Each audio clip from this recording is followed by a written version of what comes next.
terbuka untuk itu.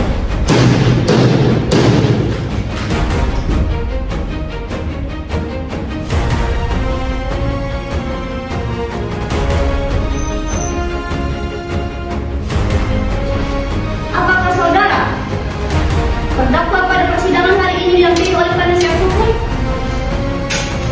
Ada ini. Tidak dari ibu. Apakah yang disampaikan penasihat hukum saudara? Iya.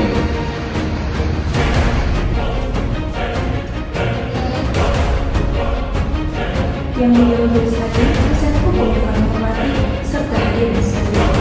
Yang mulia, kami akan membacakan surat dakwaan. Kejaksaan negeri Palopo ini keadilan berdasarkan ketuhanan yang Maha Esa. Surat dakwaan nomor register perkara 27 dari PPD dari 2025 BPN. Jaksa penuntut umum Kejaksaan negeri Palopo setelah menerima dan memiliki berkas perkara tindak pidana atas nama Axel Resti P. tempat tanggal lahir Palopo bukan secara terbilang, yang menunjukkan adanya jeda waktu serta kesempatan bagi terdakwa untuk berpikir dan menegaskan tindaknya. Penusukan dilakukan sebanyak 6 kali pada bagian tubuh kita yang memperkuat adanya niat yang matang. 2.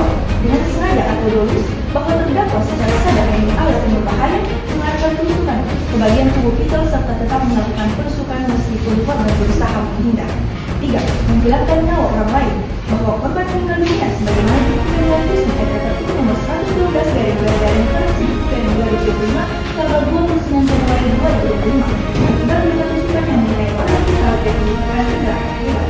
Dakwaan subsidi tentang pembunuhan biasa pasal 38 KUHP barang siapa dengan sengaja menghilangkan nyawa orang lain yang dengan unsur yang kemudian fakta pembunuhan 1. Kesengajaan menghilangkan nyawa bahwa terdakwa melakukan penusukan sebanyak 6 kali terhadap korban. Saudara terdakwa, apakah saudara akan mengajukan nota keberatan terhadap surat dakwaan penuntut umum? Bagaimana dengan penasihat hukum? Izin yang mulia majelis hakim, kami selaku penasihat hukum terdakwa menyatakan mengajukan nota keberatan atau eksepsi secara lisan terhadap surat dakwaan penuntut umum.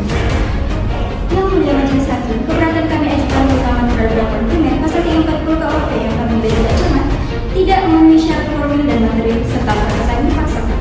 Pertama, unsur dengan rencana terlebih dahulu sama sekali tidak tergambar secara jelas dan konkret dalam uraian dakwaan.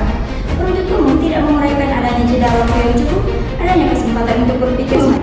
Kedua, berdasarkan uraian fakta dalam dakwaan sendiri, peristiwa yang terjadi merupakan akibat pertengkaran rumah tangga yang berlangsung spontan tanpa adanya persiapan sebelumnya. Peristiwa tersebut terjadi secara tiba-tiba dalam situasi emosional yang memuncak, sehingga tidak memenuhi kualifikasi perencanaan sebagai dimaksud dalam pasal 3. Skor dicabut. Untuk korban, memang saya dalam keadaan dengan Apakah ada pertanyaan lanjutan dari hakim anggota 1? Setelah korban terjatuh, apa yang saudara lakukan dan mengapa saudara mengangkat tubuh korban? saya panik yang melihat Saksi, ikuti kalimat saya. Baik yang mulia.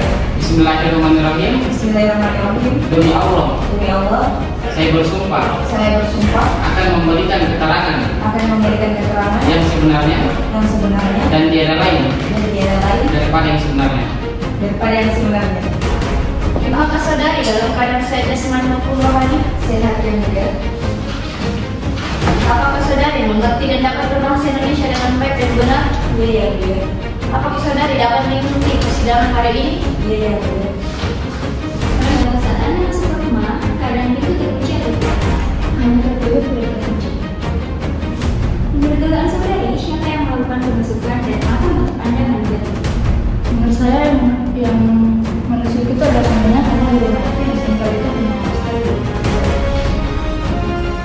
Kemudian bersama siapa saudari sebelumnya? Bersama tetangga yang merupakan Baik, cukup.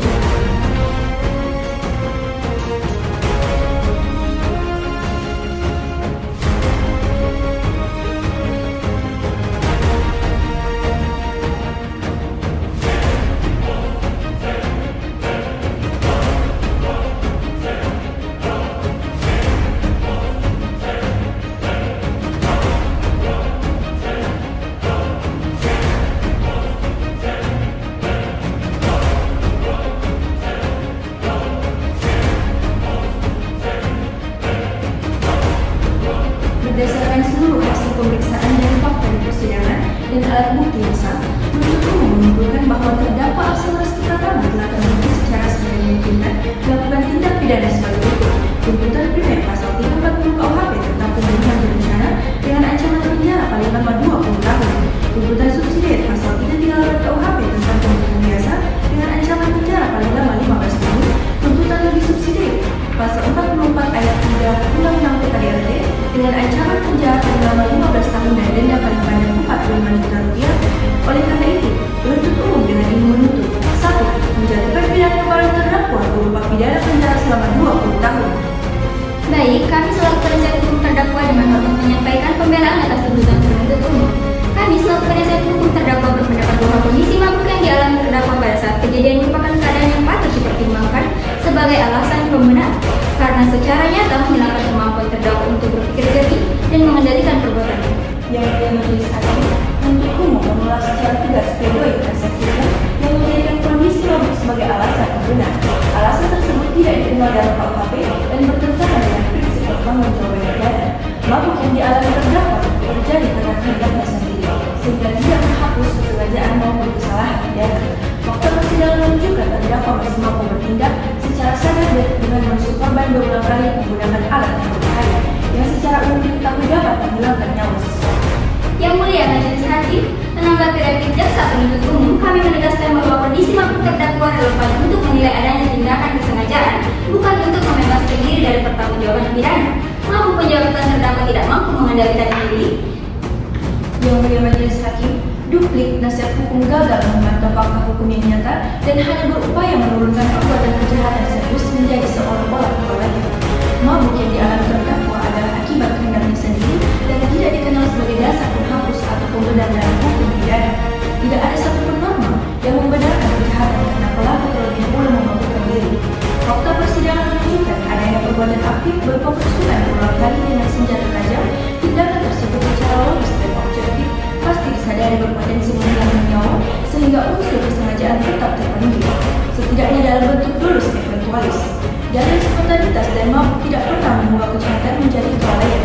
Jika pasal 359 KUHP diterapkan dalam perkara ini, maka hukum pidana Mengadili 1. Menyatakan terdakwa Aksa Resti Pratama terbukti secara sah dan meyakinkan bersalah melakukan tindak pidana pembunuhan sebagaimana diatur dalam pasal 338 KUHP.